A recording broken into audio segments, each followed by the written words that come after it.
Bom dia, meus irmãos. Paz e graça, né? Que bom a gente participar de um culto assim, de adoração, né? A banda tão... Vocês veem assim o espírito, né? Eles não estão aqui só para louvar, estamos aqui para revelar a adoração e para nos ensinar a adorar. Amém? E que a gente possa estar aprendendo. E depois, assim, a gente vê uma casa declarando que Deus reina sobre essa casa. A gente envia adolescentes, né, para esse mundo, para enfrentar o Deus desse século, que tem cegado o entendimento dos incrédulos, mas para dizer que o Senhor reina, amém? Que o Deus de amor reina, que o Pai amoroso, Ele reina, amém?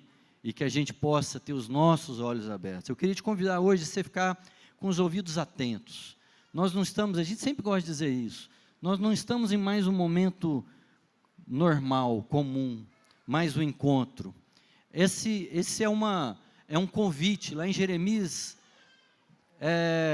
Deus diz através do profeta: com eterno amor eu te atraí, e com a minha misericórdia, com a minha benignidade, eu chamei você para mim. Amém? Então Deus nos chamou aqui, foi o seu amor que nos chamou aqui. Eu esqueci de... Pode sair as crianças e os adolescentes.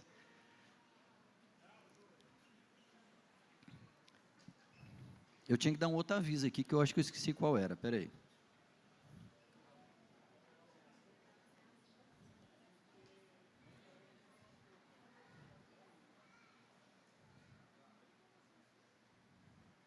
Sim, lembrei não, né? Fui lembrado.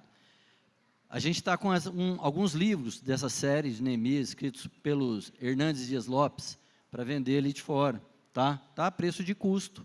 Se vocês quiserem acompanhar, assim, boa parte do que está sendo falado, tem uma explanação muito boa do Hernandes a esse respeito, amém?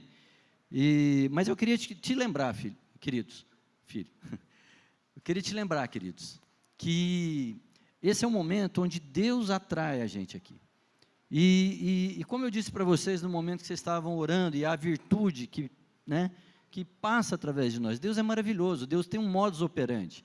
O modus operandi de Deus não é Ele falar diretamente com alguém, mas Ele usar irmãos para isso. Deus ama Cristo, Deus ama o Filho, Deus é aquele que fala do Filho: você é meu Filho em quem eu tenho todo o meu prazer, amém?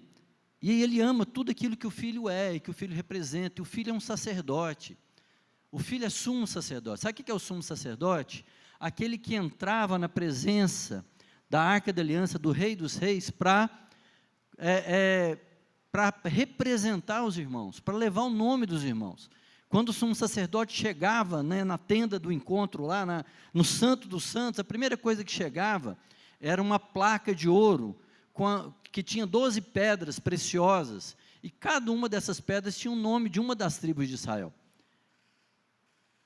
E aí, o que chegava lá? Chegava um intercessor, chegava alguém levando no peito o nome da família, sabe? Então, Deus ama isso, Deus ama o Filho que dá a vida pelos irmãos, amém? E Ele não fez isso, irmãos, para que a gente ficasse livre, e num espaço confortável, mas para a gente aprendesse o que é bom na vida, o que merece, o que realmente é pleno. Sabe o que é pleno? Cristo. A intercessão de Cristo, aquilo que Cristo fez, entregar a vida pelos irmãos, e nós estamos aqui atraídos, para a gente aprender o que é vida. Deus tem abundância de vida, Deus tem uma torrente de vida, Deus tem uma correnteza de vida, e a gente não pode ficar distraído, a gente quer beber até a última gota, amém? Só que nisso, beber a última gota, a gente não vai ficar inchado da água, a gente vai transbordar dessa água. Jesus disse: aquele que tiver sede, vem a mim, e eu te darei de beber da água da vida. Mas você terá dentro de si uma fonte que jorra para a vida eterna. Amém? E lá no final de Apocalipse, ele dá um testemunho, ele fala lá que o Espírito e a noiva, quem que é a noiva? Fala alto, quem que é a noiva?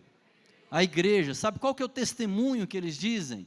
Eles fazem um convite, eles dizem: venham, venham, venham a nós, venha a igreja cheia do Espírito, venha a igreja, a noiva de Cristo cheia do Espírito, e quem quiser venha e beba de graça da água da vida. Amém? Irmãos, nós temos uma vida eterna para compartilhar. Nós temos uma fonte infinita de vida para compartilhar. Cada um de nós.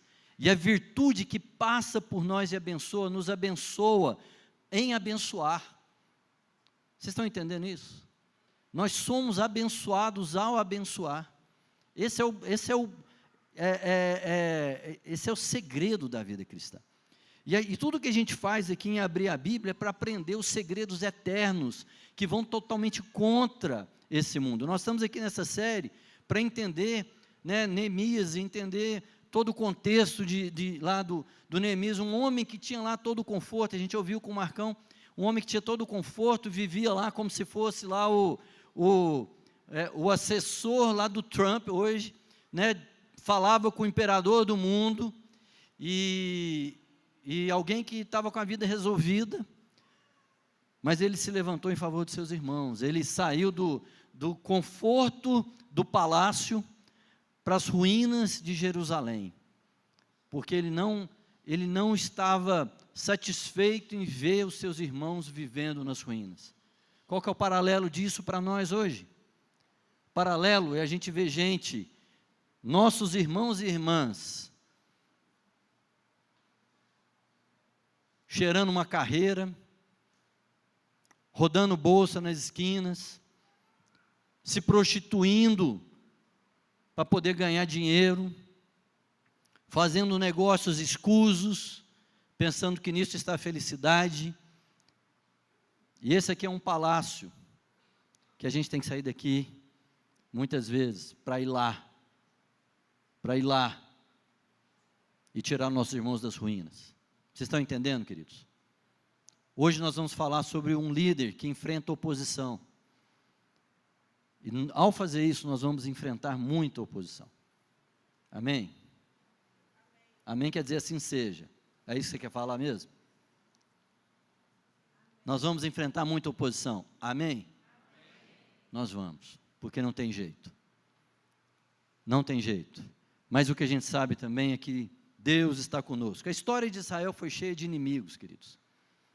O povo não teve descanso, né? Depois que Jacó foi com José para o Egito estava tudo de boa. Tempo depois virou a história, Faraó foi ruim, aconteceu tudo aquilo que vocês sabiam, inimigos, tiveram que sair de lá, Moisés levou o povo para o deserto, inimigos, gente contrária, confronto, e eles perseguindo, chegaram na terra prometida. Josué entrou com um povo lá, inimigos, gente contrária, gente querendo que eles não alcançassem a promessa, gente querendo desviá-los da promessa, e por muito tempo desse jeito. E aí teve um tempo lá que eles eram subordinados a juízes. Toda vez que chegava o inimigo, Deus levantava uma pessoa e livrava Israel daquele inimigo em nome do Senhor. E assim foi a história, até que surgiram a época dos reis, e aí havia inimigos de fora e havia inimigos de dentro, né? Não eram só os de fora, havia inimigos de dentro, e eles viveram todo aquele tempo, até que se esqueceram do Senhor e foram invadidos. Antes disso tinha havido uma divisão do reino, o reino do norte, que se chamou de Israel, se chamava Israel, se desviou rapidamente da palavra, e eles foram tomados pelo império assírio. Obrigado, tem hora que eu estou confundindo. Eles foram tomados pelo império assírio, e foram levados, e foram dispersos, e depois o reino do sul, reino de Judá, também foi levado pela Babilônia. E aí, estava aqui, esse é o momento da história, né? É o momento onde eles tinham sido tomados. Houve o Império Babilônico, né, de Nabucodonosor, que todo mundo vê lá nos livros de história, e depois veio os persas, que venceram os babilônicos. E aí aquela história do Xerxes, quem assistiu lá os 300, né? Tem toda essa história lá, eles conquistaram a Grécia, e esse era o domínio, e era um reino muito cruel, e Neemias estava lá nessa corte, e Neemias falou com o rei, a gente viu isso, pediu, era um líder que se preocupava, um líder que se ocupava, né, um líder que queria servir os seus, e o livro começou com isso, o livro começou com um líder que queria servir os seus, e falou, né, e orou, e buscou a Deus, e pediu para o rei, né, rei, né, ele orou para que Deus desse uma chance de ele conversar com o rei percebeu, e depois a gente viu, né, um líder que se prepara, e ele já tinha uma lista do que ele precisava pedir ao rei para ajudar o povo, né, de gente, madeira, livre acesso, e o rei, né, como ele diz, Deus fez com que ele entrasse às graças do rei, e o rei permitiu, mas assim que eles foram entrando lá, eles quiseram reformar, e eles começaram a reformar, e a gente viu como é que Neemias liderou tanto a reforma quanto o jeito que eles estavam fazendo, coordenando, e foi a última palavra que o Marcão nos deu aqui. Mas agora, uma coisa que sempre acontece nos projetos e acontece na vida da gente, os nossos inimigos se levantam. E eu quero ler com vocês o capítulo 4 de Neemias, e a gente vai falando um pouco dele depois, e a gente vai estudar, para que vocês também entendam que nós temos os nossos inimigos, e como é que a gente luta com eles. Neemias 4 diz assim: todavia, sucedeu que quando Sambalate ouviu que nós edificávamos a muralha, ele ficou enfurecido e teve grande indignação e zombou dos judeus. Esse nome apareceu desde o começo, Sambalá ou Sambalate. Eu estou numa versão King James, ela é um pouquinho diferente da maioria que tem aí a NVI. Quem era Sambalate?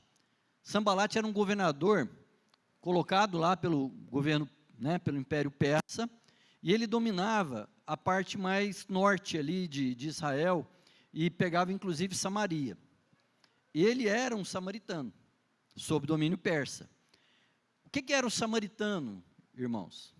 Só para vocês entenderem os inimigos. Samaritano, ele era basicamente descendente de um povo judeu que habitava aquela região, e que começou a se misturar com as outras nações, coisa que Deus tinha falado para eles não fazerem. Deus falou assim: não se misturem com as outras nações em termos de casamento, para que vocês não adorem os deuses dessa terra. O que o povo fez? Não está acontecendo nada não, isso é exagero, precisa disso não, né? Vamos, isso é coisa dos antigos. E foram lá e se miscigenaram. O que aconteceu? Caíram. E eles começaram a ter um culto rival. Por que Sambalá era um inimigo? Eles tinham uma rivalidade, além da coisa política, a perda de controle, eles representavam uma parte do povo que se distanciou da adoração a Deus. Eles eram uma família que se distanciou e preferiu fazer culto a outro. E o culto deles, eles viviam em confronto direto com o culto ao Deus verdadeiro, né? E isso foi gerando nos judeus também aquele sentimento contrário aos samaritanos, que a gente vê depois Jesus curando isso lá. Mas é importante entender que havia um sentimento de dentro, gente que era tinha sido parte da família, se desviou do culto verdadeiro e começa agora a brigar com aqueles que querem manter a fé. Uma parte da nossa batalha, e eu vou te falar a primeira coisa, irmãos, primeira coisa que eu ia deixar isso aqui para frente, mas em nome de Jesus, guarda isso. Lá em Efésios 6, diz assim, você vai repetir comigo: a nossa luta não é contra carne ou sangue. O que isso quer dizer? Que não é contra pessoas. Presta atenção nisso. As pessoas não são os seus inimigos. mas sim o sistema que muitas vezes elas representam. Isso é uma parte, mas veja isso. Havia um sistema que queria colocar na cabeça do povo que havia um culto melhor, um culto diferente, um culto atualizado. Vamos atualizar a Bíblia. Eu estou falando de coisas assim meio, que era só naquela época, né, gente? Vamos atualizar as escrituras, a coisa não é assim, não precisa adorar a Deus desse jeito, podemos adorar esse aqui. Não é só isso, não. Você já viu isso em algum lugar? Há uma batalha pela mente, há uma batalha, isso não é uma batalha ideológica. Você vai ver no Evangelho, há uma batalha pela fé. Amém, meu irmão? Há uma batalha pela fé. Essa não é uma batalha que a gente vai pegar, ficar enrijecido e ficar ali brigando com tudo e com todos, porque a nossa luta não é contra a carne ou sangue. Nós vamos ver como é que a gente luta, mas é importante a gente saber que tem alguns que corromperam, têm os seus ídolos, e fazem uma luta contra a fé, contra Cristo e tudo aquilo que Cristo vem trazer. E ele, continuando no versículo 2, o que ele fez? Ele ficou enfurecido, teve grande indignação, e zombou dos judeus. Olha aí a arma. Qual é a arma desse inimigo? Zombaria. Zombaria. É engraçado, quando você pega lá o Salmo 1, você vê o que diz lá? Bem-aventurado o homem que não anda segundo o conselho dos ímpios, não se detém no caminho dos pecadores, e não se assenta na roda dos... Vocês veem que tem uma hierarquia aí. Ouvir o conselho do ímpio. O ímpio é aquele que não tem conhecimento de Deus. Ímpio, sem piedade, sem conhecimento de Deus. O que ele faz? Ele aconselha um modo de vida. O que ele faz? Ele vai te dizer um modo de viver, só que é um modo de viver de quem não conhece a Deus. É um modo que vai te dizer assim, cuida da sua vida, vai ser feliz no seu casamento está ruim, sai desse, troca ele. Seu filho está dando trabalho, esquece, tipo assim, manda ele para fora de casa logo, ou, não, arranja lá, você tem que cuidar da sua carreira é mais importante que cuidar de filho, arranja umas babá lá, e você esquece. Eu não estou falando nada contra isso, mas você sabe quando isso vira uma prioridade. O que acontece? Há um conselho que vem sendo colocado na nossa cabeça, e bem-aventurado o homem que não ouve o conselho dos ímpios. Esse é o primeiro estágio. Qual que é o próximo estágio? Que não se detém no caminho dos... Agora não é só um conselho, é quem pratica o mal. Não, pecador nós somos. Entendem isso? Faz sentido? Pecadores nós somos. Mas nós não andamos no caminho dos pecadores, no sentido de que a gente escolhe esse caminho. Pecador é aquele que quer e continuar no caminho de fazer o mal, de buscar o seu próprio benefício, certo? E aí o que a palavra de Deus fala?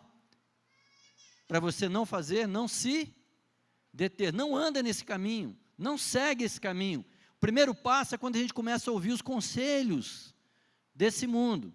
O segundo passo é quando agora eu começo a escolher o mesmo caminho deles, eu quero agir como eles, meus pés querem fazer o mal, eu quero dar cano nos outros, eu quero viver de moezada, eu quero achar que a droga que vai me fazer coisas, ou outras coisas menores,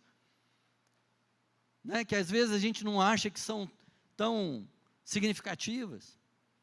E por fim, ele fala que aquele que não se assenta na roda dos escarnecedores, outra palavra para isso é justamente zombadores, que é a palavra que está aqui de Sambalá. Sabe quem que é o zombador? E ele é o último nível. Eu falei, mas engraçado, o último nível não é o caminho do pecador, aquele que pratica o mal. Sabe o que é o escarnecedor? E que você vai ler lá em Provérbios, você vai ver que fala muito dessa pessoa, dessa figura, é aquele que escarnece do bem. É aquele que abertamente abre um flanco, abre uma luta contra tudo aquilo que é bom e zomba do que é bom. Zomba quando alguém está seguindo o caminho de Cristo. Zomba quando alguém está abrindo mão da sua própria vida para fazer o bem para outras pessoas. E nisso entra muito aquilo que Jesus disse da blasfêmia do Espírito Santo, quando fala que você atribui ao diabo coisa que o Espírito Santo está fazendo. Você fala que aquilo que o Espírito Santo está fazendo, não, isso é coisa de demônio. Porque você começa a zombar, você começa a tirar a virtude daquilo que você está indo. São caminhos que vão levando a gente para isso, e a zombaria é quando você começa a tirar e não ver virtude naquilo que é bom. Nós estamos vivendo um tempo de muita zombaria. Nós não temos que ficar com ódio de quem está zombando, irmãos, não é isso que resolve, mas nós temos que identificar e discernir, para nós mesmos não entrarmos nisso. Gente que não faz um bom negócio porque quer manter a fidelidade e a honestidade no Senhor, e esse povo está sendo zombado. Gente que pega uma fila enorme, vê todo mundo furando a fila, e fala assim, você é um idiota, você tem que aproveitar, está todo mundo aproveitando. Vocês estão entendendo o que eu estou falando? Vocês estão entendendo o que eu estou falando, gente?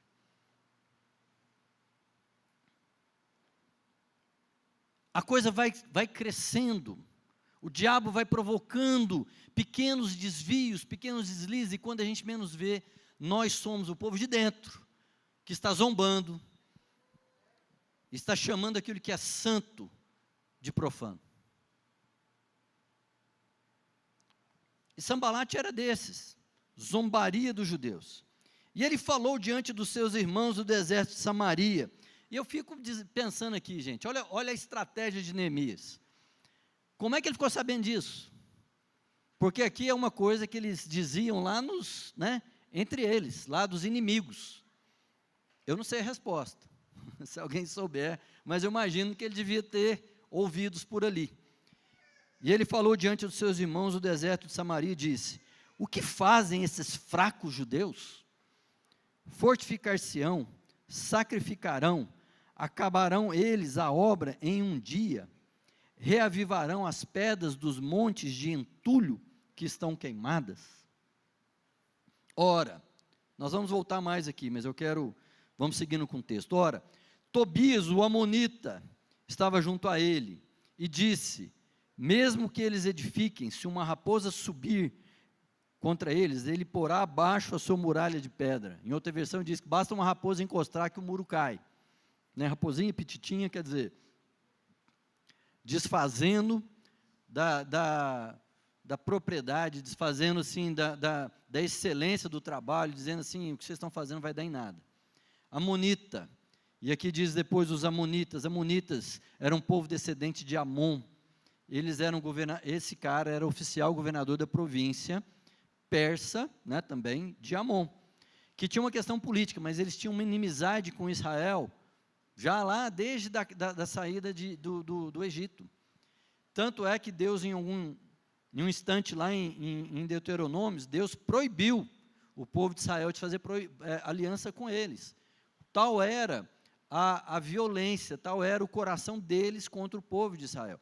Eram inimigos desde há muito tempo, e Tobias tinha os interesses políticos, mas tinha uma inimizade antiga com o povo de Israel, com aquilo que o povo representava. Não era algo particular contra Neemias, era contra o povo. E os amonitas eles eram descendentes de Ló, sobrinho de Abraão. E ele zombou, e aí, o que Neemias faz? Versículo 4, ele ora: ouve ao nosso Deus, porque somos desprezados, e torna o opróbrio, torna a vergonha, torna o desprezo sobre as próprias cabeças deles, e entrega-os por presa na terra do cativeiro. Neemias está bravo aqui, Neemias está indignado, mas ele está colocando a sua indignação não numa resposta às pessoas, ele coloca a sua indignação numa oração ao Senhor. E ele diz: não cubras a iniquidade deles, e que seu pecado não seja apagado diante de ti, porquanto eles têm te provocado a ira diante dos edificadores. Neemias estava irado aqui, mas a palavra de Deus diz hoje para nós, que ele fala o quê? Amai os vossos inimigos, e faça o quê? Orai por aquele que vos persegue. Não é orar para vir raio do céu, não. É orar para que as conheçam a bondade de Deus. Irmãos, qual é a única coisa que dá jeito no mundo? Qual a única coisa que vai dar jeito no mundo? A sua ira, a sua indignação, o seu senso de justiça. Você acha que isso já foi tentado no mundo algumas vezes?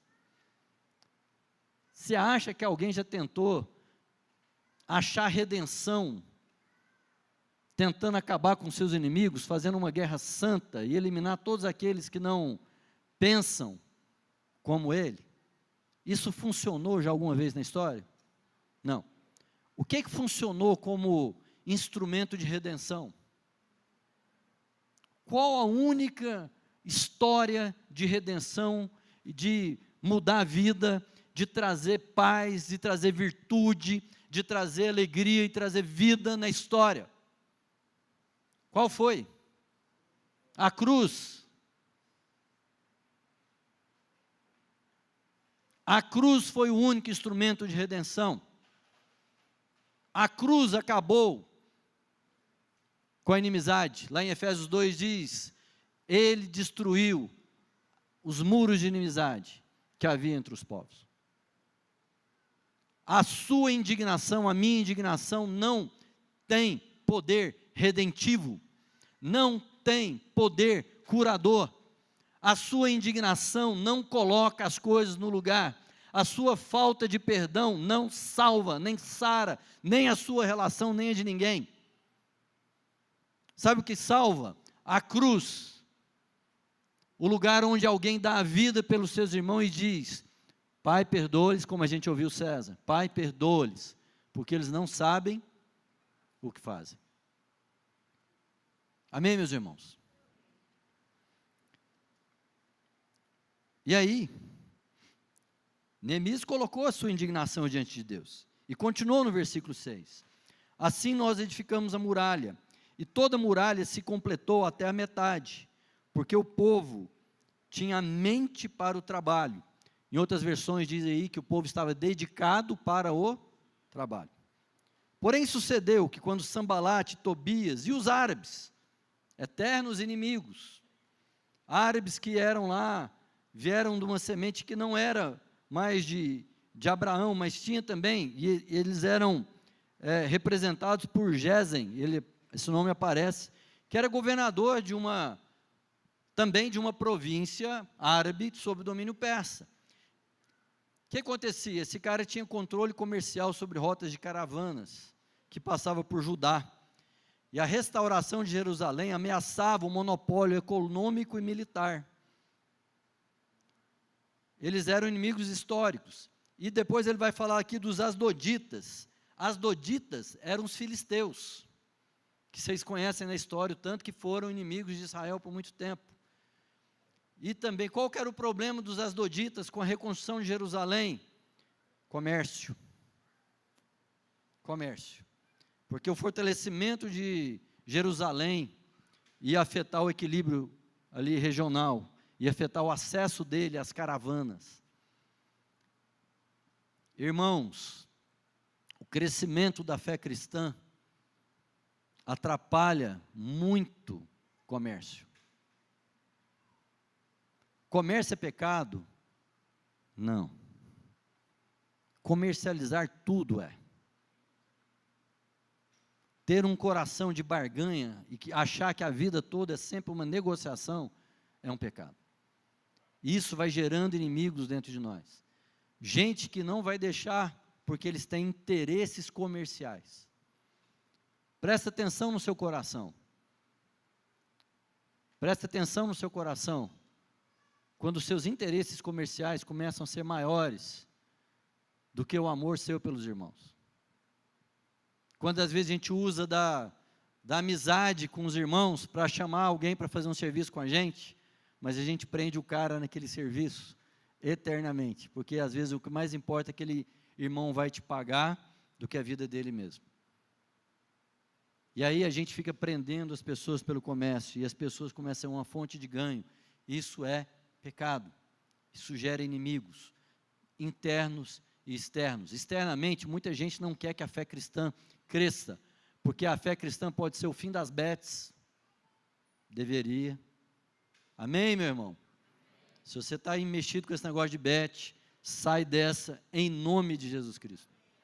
Pelo amor de Deus, não ponha sua família nesse tipo de coisa.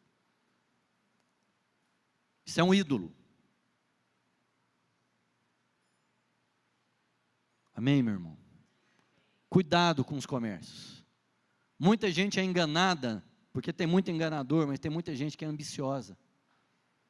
Na verdade, que é gananciosa. E aí entra nos esquemas, porque quer tirar uma casquinha. Eu lembro uma vez que o Instagram da Alessandra foi clonado, né? Que foi capturado. E aí, ela começou a vender celular. Típico da minha esposa. Quem conhece sabe o tanto que ela faz esse tipo de coisa. Ama fazer esse tipo de coisa. Nunca faz, né? Não gosta, não mexe com isso, nem a pau. E aí, estava vendendo é como se fosse vender um iPhone 17 hoje por uns R$2.000, né? E aí um comerciante de celular viu, o que ele fez? Pediu uns 5. Entendeu? Não, vou comprar, né? Tá bom, muito barato. E aí depois levou cano, né? Foi roubado. E meio que quis ficar bravo com a Alessandra. E aí eu falei com ele, falei, meu irmão, né? Meu amigo, deixa eu te falar uma coisa. Aí eu expliquei o que tinha acontecido. Falei, não tinha jeito de saber que isso estava acontecendo com você. Segundo, querido, se você amasse tanto a minha esposa assim, o que você deveria ter feito é avisá-la que ela estava vendendo um iPhone 17 barato demais. Você fala assim, minha irmã, você está vendendo barato demais, assim, isso não é esse valor não, entendeu? Você teria, no seu cuidado com ela, você teria sido poupado. Vocês estão entendendo? Vocês estão entendendo isso? E o que às vezes faz a gente entrar em algumas coisas dos inimigos? Porque a gente quer ganhar em cima dos outros. Comércio. E aí, versículo 7, continuando, porém sucedeu que quando Sambalate e Tobias e os árabes, os amonitas, os asdoditas, ouviram que as muralhas de Jerusalém estavam erigidas e que as fendas começavam a ser fechadas, então eles ficaram muito enfurecidos. E todos juntos conspiraram para vir e lutar contra Jerusalém e impedi-los. O que os irmãos estavam fazendo? O que os judeus estavam fazendo, irmãos? Qual era a obra? Não, os judeus, Neemias e os judeus estavam fazendo o quê? O muro, reconstruindo Jerusalém. Quem mandou? Quem mandou eles fazerem isso? Deus, era uma obra de Deus. Todo mundo que estiver fazendo a obra de Deus, sabe o que o inimigo vai fazer? E ele também não é bobo, ele sabe que funciona, ele armou conselho. Ele armou um conselho entre os inimigos. Não é um conselho como a gente arma, que é na multidão de conselheiros a perfeita sabedoria, que é um conselho de unidade, mas é um conselho onde os inimigos dos meus inimigos são os meus amigos. E quando a gente tem um benefício comum, a gente se junta para acabar com o outro. Sabe, é isso que eles estavam fazendo. Qual era a intenção? Levantar-se contra a obra de Deus. Quando a gente estiver fazendo a obra de Deus, os inimigos vão se levantar. Sabe qual é um bom sinal que muitas vezes nós não estamos exatamente fazendo a obra de Deus?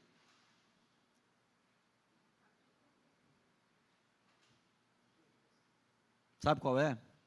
Às vezes os inimigos não estão se levantando. Porque quando nós nos levantamos para concluir a obra de Deus, os inimigos vão conspirar para vir e lutar contra isso. Versículo 9.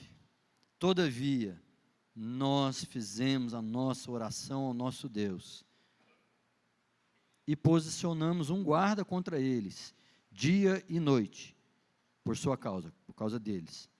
E os judeus disseram, Já desfaleceram as forças dos carregadores, e há muito entulho, de modo que não somos capazes de edificar a muralha.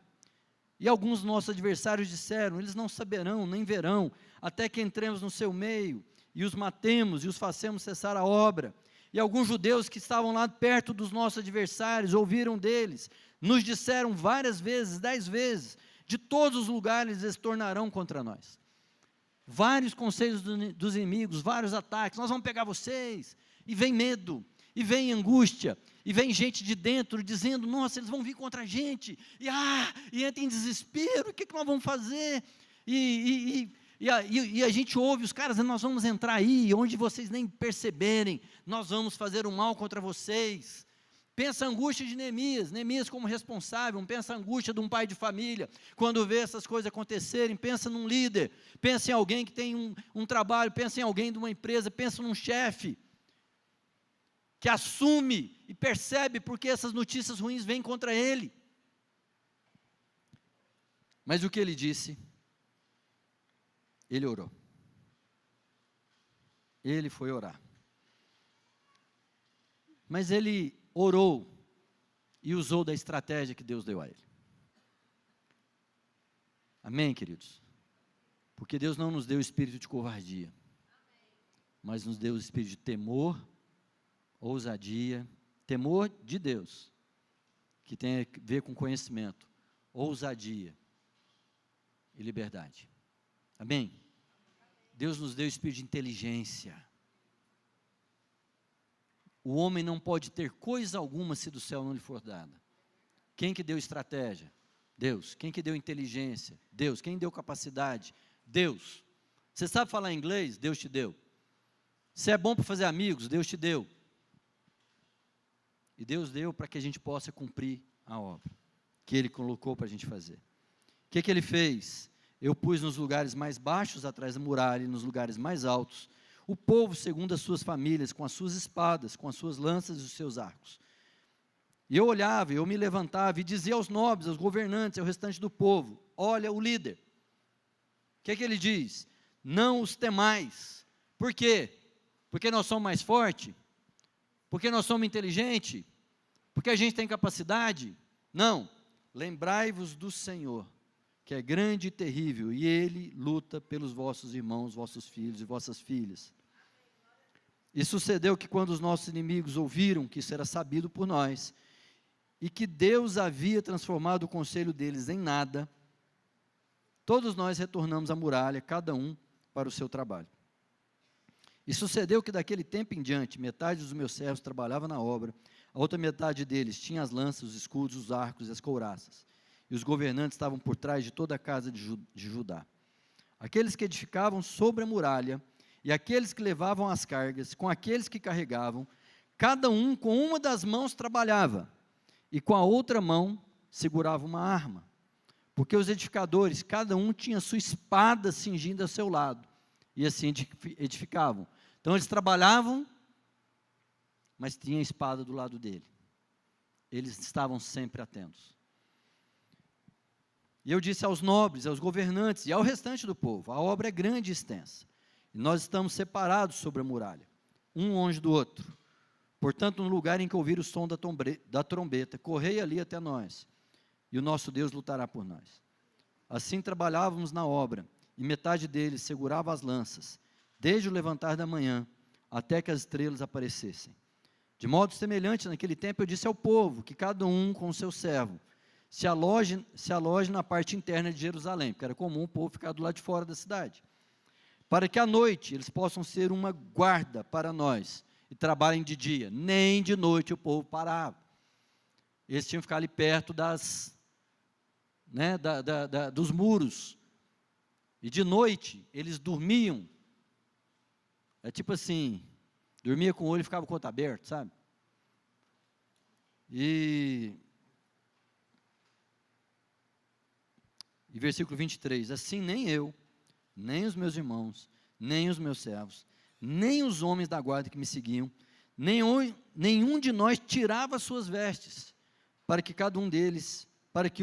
a não ser que cada um deles tirasse para lavar. Os caras estavam prontos para serem atacados. Se eles fossem atacados, não tinha nem tempo para colocar outra roupa, eles dormiam com a mesma roupa, dormiam com a arma perto, todo mundo preparado. Irmãos, terminada a introdução, irmãos, como é que a gente luta as batalhas? Não é fazendo de conta que elas não existem. O diabo quer enganar muitos falando que ele não existe. Mas uma coisa que eu quero te lembrar, a batalha é do Senhor. Quem está fazendo, quem está lutando na obra que Deus colocou, a batalha é do Senhor. Por que que Neemias pediu para o povo orar, e ele falou assim, ouve ao nosso Deus? Com quem que ele foi falar? Ele foi falar com o maior interessado na obra. Quem é o maior interessado na igreja? Quem é o maior interessado na nossa vida? A palavra de Deus diz que todas as coisas cooperam para o bem daqueles, aqueles que amam a Deus, ouvem os seus mandamentos e os guardam. Tudo coopera para o bem daqueles que amam a Deus, daqueles que são chamados segundo o seu propósito. Aqueles que amam a Deus são chamados. Deus colocou algo para a gente, e toda a nossa vida tem significado naquilo. E aí quando alguma coisa vem contra nós, sua família é obra do Senhor, querido. É? O seu chamado na sua empresa, no seu trabalho é obra do Senhor, querido. É isso, aquilo que você faz, se você é professor, se é empresário, se você é servidor público, o seu chamado é do Senhor. Anota alguns versículos aí, depois você lê. Êxodo 14, Moisés e todo o povo diante do Mar Vermelho, parede de um lado, paredão do outro, exército atrás, povo em polvorosa. Moisés disse ao povo, não temais, ficai quietos, e vede o livramento do Senhor, que hoje vos fará, porque aos egípcios que hoje vocês veem, nunca mais os tornareis a ver, o Senhor pelejará por vós, e vós vos calareis. Diz assim comigo, o Senhor pelejará por nós, e nós ficaremos quietos, amém? O Senhor peleja por nós. Deuteronômio 23, Moisés dando instrução para o povo na guerra, ele diz, ouvi Israel, hoje vocês estão se chegando à batalha com os vossos inimigos, que o seu coração não desfaleça, não tema, a batalha está vindo com vocês, a primeira coisa que você fala, não tema, fala para a sua alma, não tema, antes da sua alma se encolher, da sua alma dizer, ai coitadinho de mim, antes da sua alma falar, senão não vamos dar conta, diga à sua alma, o que é que você vai dizer para ela? Não tema, porque o Senhor é quem vai conosco a pelejar por nós, contra os nossos inimigos para nos salvar.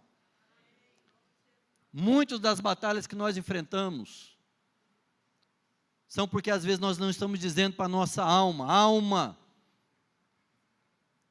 põe essa batalha no Senhor, aquieta, ó minha alma, bendize, ó minha alma, ao Senhor, e tudo que há em mim, bendiga ao seu santo nome. Amém? Ele é o Senhor das batalhas, Ele é o Senhor dos exércitos, Ele vai vencer as nossas batalhas. 2 Crônicas 20, Josafá contra um exército que parecia numeroso como as areias do mar, ele diz para o povo, Deus diz para vocês, assim diz o Senhor, não temais, nem vos assusteis por causa dessa grande multidão, pois a batalha não é vossa, mas é de Deus. Amanhã vocês descerão contra ele, e nessa batalha vocês não vão nem lutar, posicionai-vos, ficai parados, e vede o livramento do Senhor.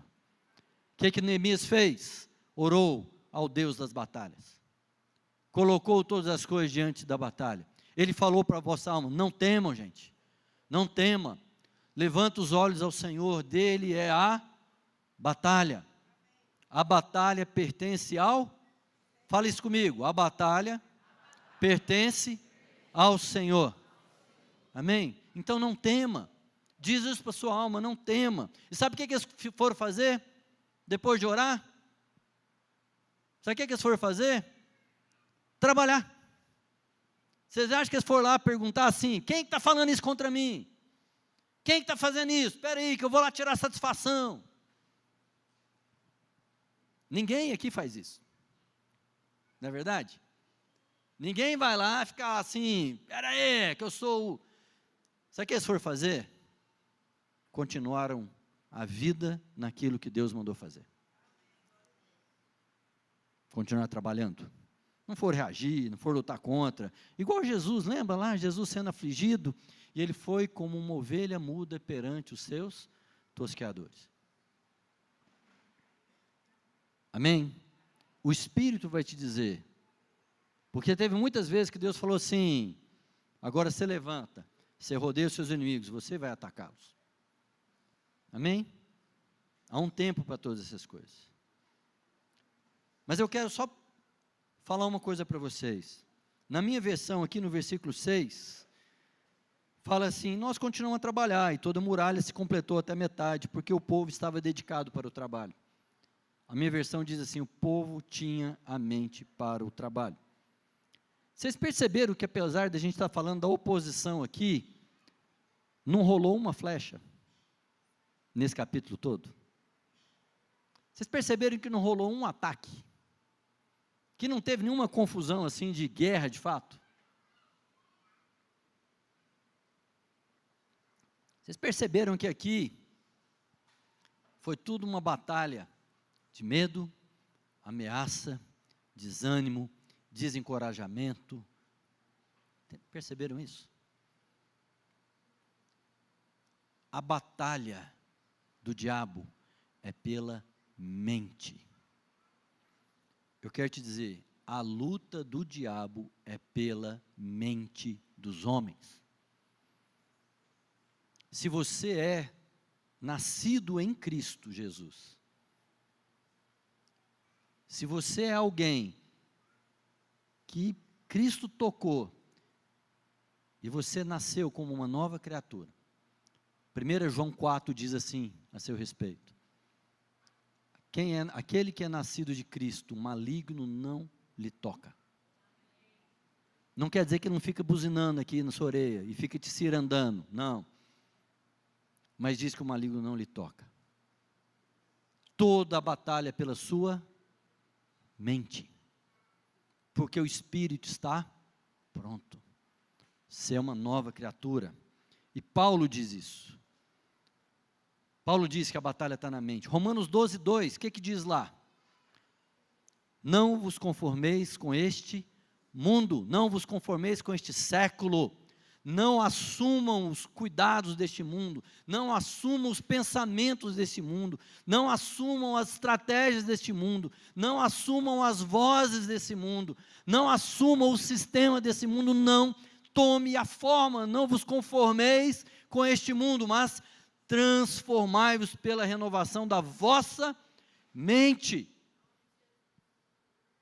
para que vocês então, transformados na mente, possam experimentar, vivenciar, aproveitar, transbordar de toda a vontade de Deus, que é boa, que é perfeita e que é agradável. A batalha está na mente. O diabo vem com seus dardos de dúvida. Se você é filho de Deus, transforma essas pedras em pão.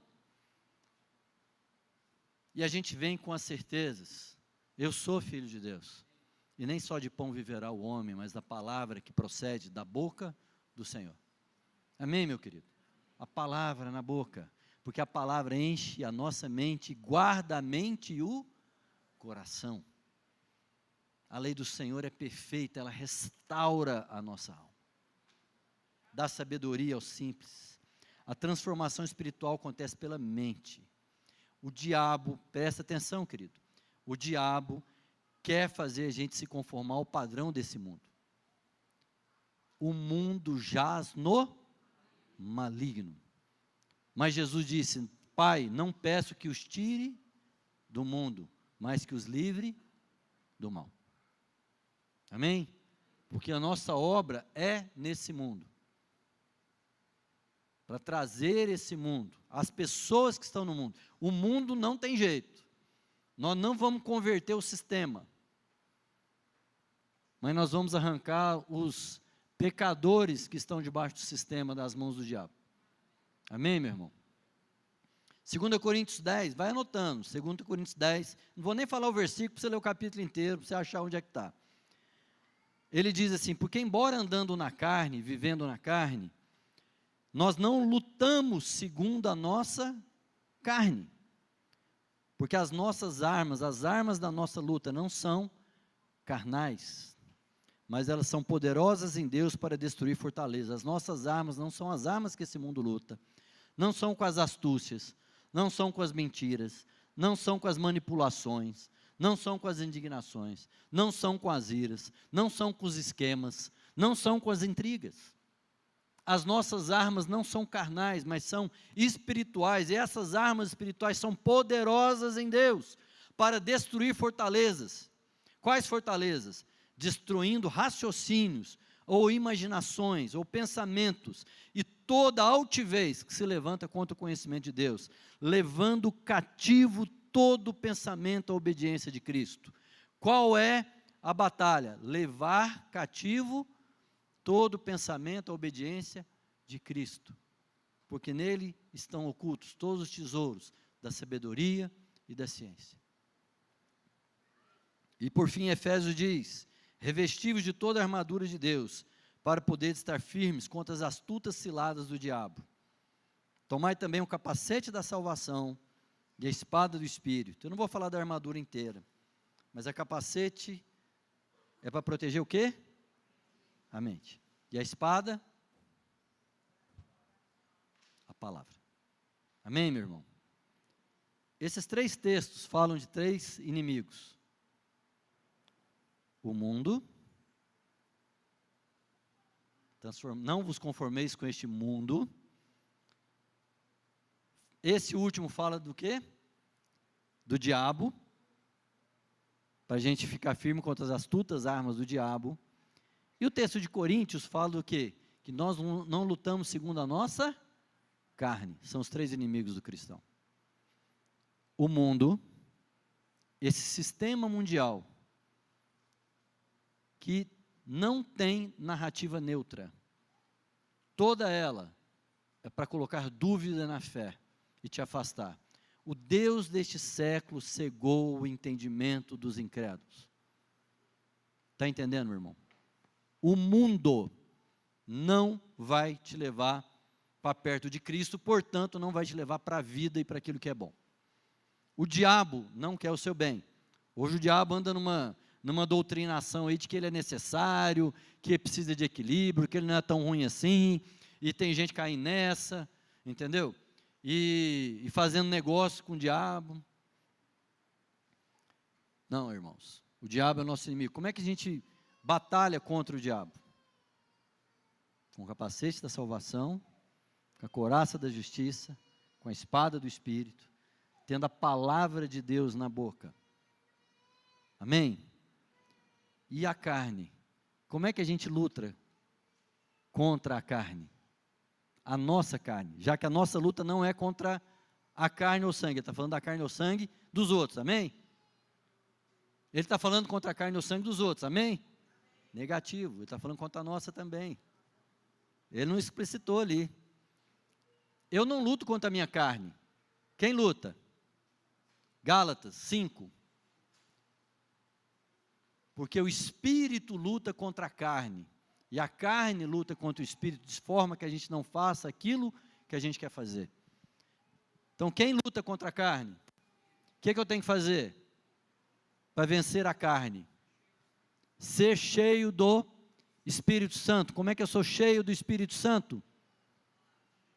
Enchei-vos do Espírito Santo, falando entre vós, com salmos, hinos e cânticos espirituais, salmodiando e louvando ao Senhor, dando sempre graças por tudo, sujeitando-vos uns aos outros no temor de Cristo. Maridos, amai as vossas mulheres, como Cristo amou a igreja. Mulheres, andem a vida comum e sejam submissas aos vossos maridos, como quem vive uma vida com quem ama.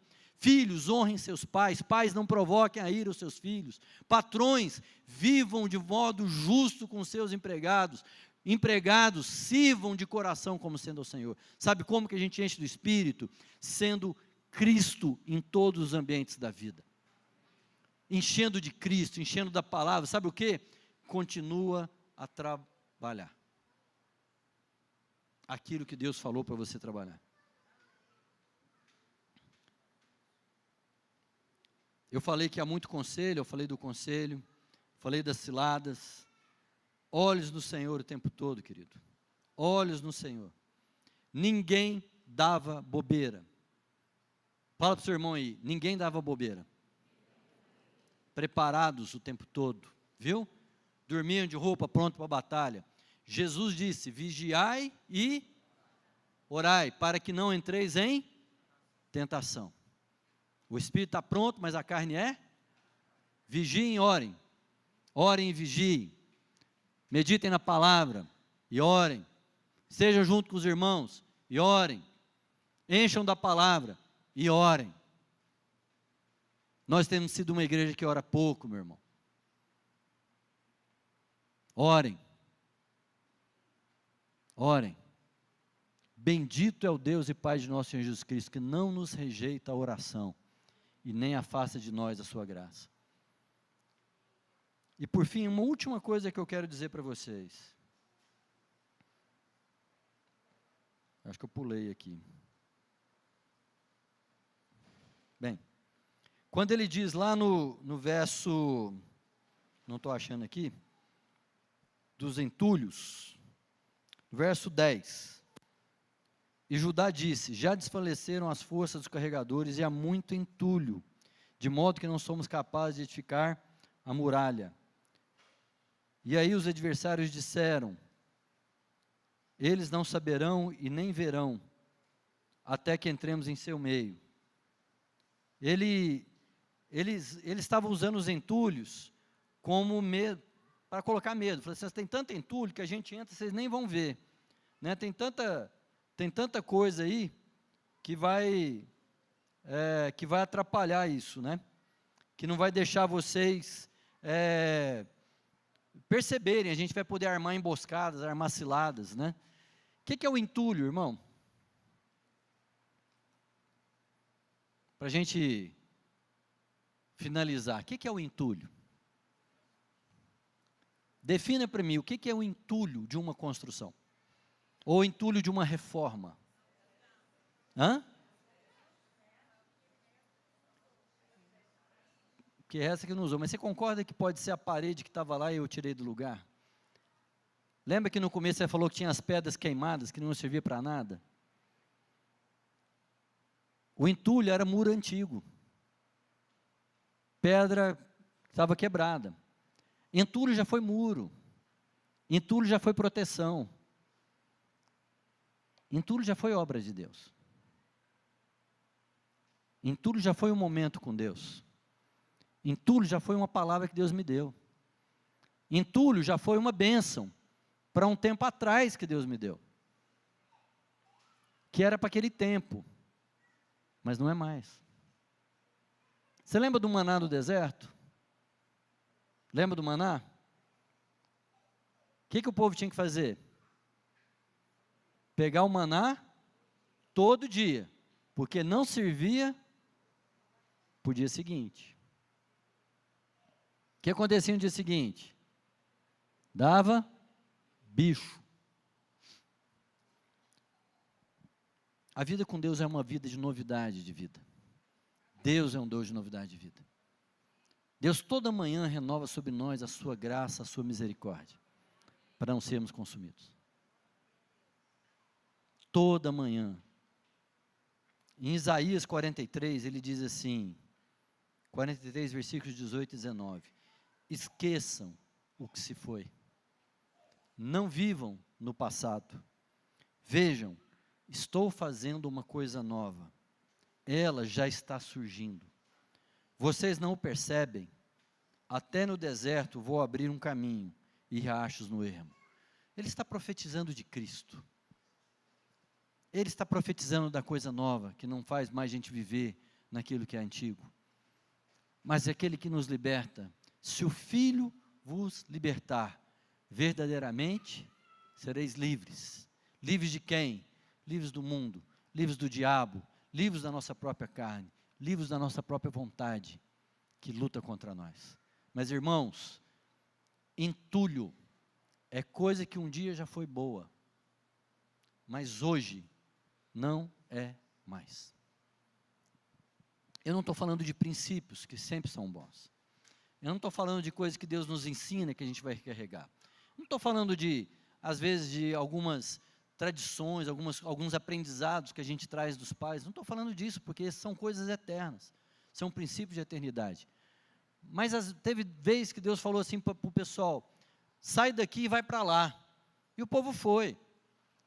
Depois ele chegou para o neto, ele falou isso para Abraão, Abraão, sai daqui e vai para lá. Depois ele chegou para o neto e falou assim, sai daqui agora e volta. Porque às vezes Deus faz de uma forma, estou falando de forma, não estou falando de essência. Às vezes Deus faz de uma forma, em outra época Ele faz de outra.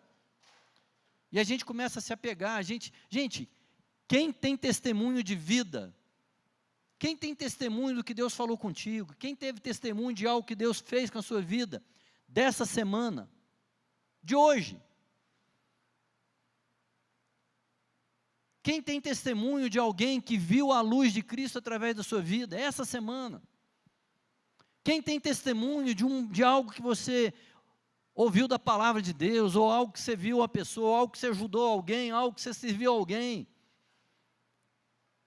E às vezes alguém fala para a gente falar alguma coisa, nós vamos falar de algo de, 20 anos, 10 anos, 5 anos atrás.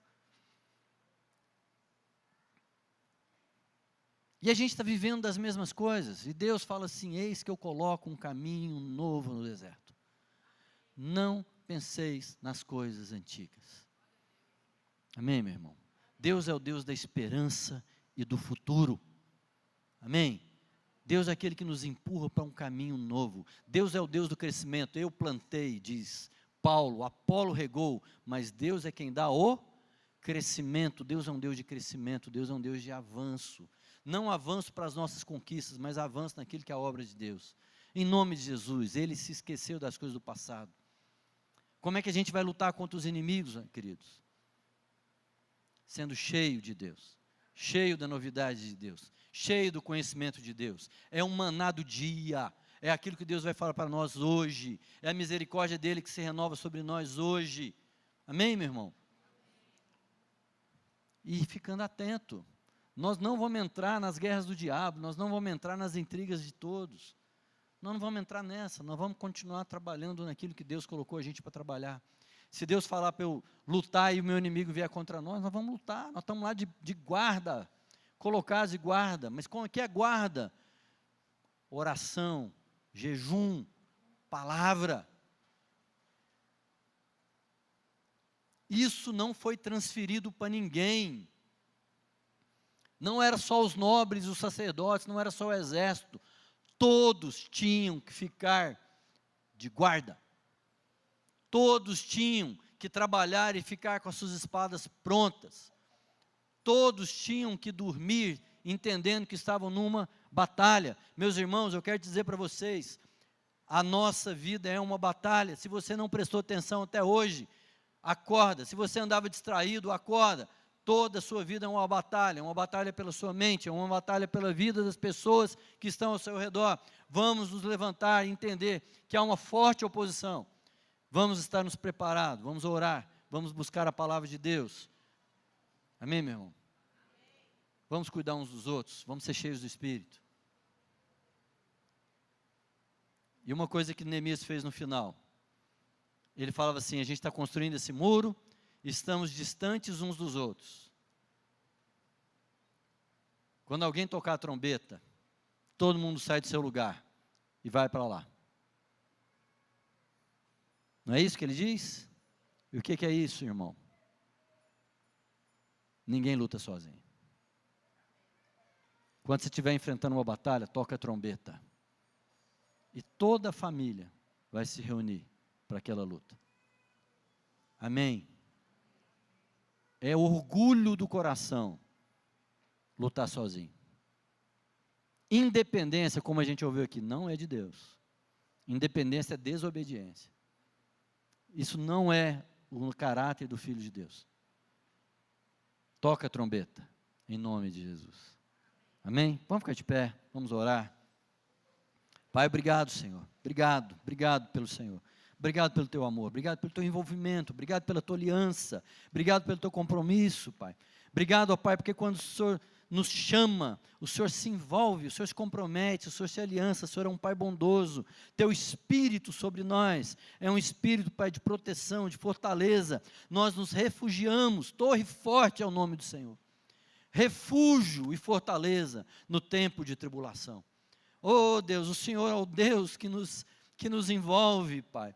O Senhor é o Deus que nos cura, o Senhor é o Deus, ó Pai, que nos protege. À sombra do Altíssimo a nossa alma descansa.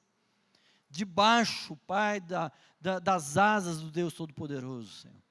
Obrigado por Cristo, Senhor, porque Ele é o sumo sacerdote de todas as coisas, o irmão que intercede por nós, e os seus olhos estão colocados sobre nós o tempo todo. Obrigado pelo Teu Espírito, que nos lembra de todas as coisas, e anda conosco, e é consolador. E obrigado, ó Pai, porque no Senhor nós não ficamos parados, a gente continua andando e trabalhando. Pai, olha para os nossos inimigos, olha para Satanás, olha o que ele tem tentado contra as nossas vidas, olha o que ele tem tentado contra as nossas famílias, olha para esse mundo, Senhor. Deus, e seja o Senhor a repreendê-los, seja o Senhor a cuidar deles. Pai, é contra o Senhor que eles lutam, a batalha é do Senhor, ó Pai. Oh Deus, e nós queremos ver o livramento do Senhor, que o Senhor produzirá. Oh Deus, tão somente nos diz o que fazer, ó Pai. Mas nós sabemos, ó Pai, que o Senhor é o Deus que vai à nossa frente em todas as coisas. Em nome do Senhor Jesus. Amém. Irmãos, um bom dia, uma boa semana. Vão na paz e graça do Senhor Jesus Cristo. Amém?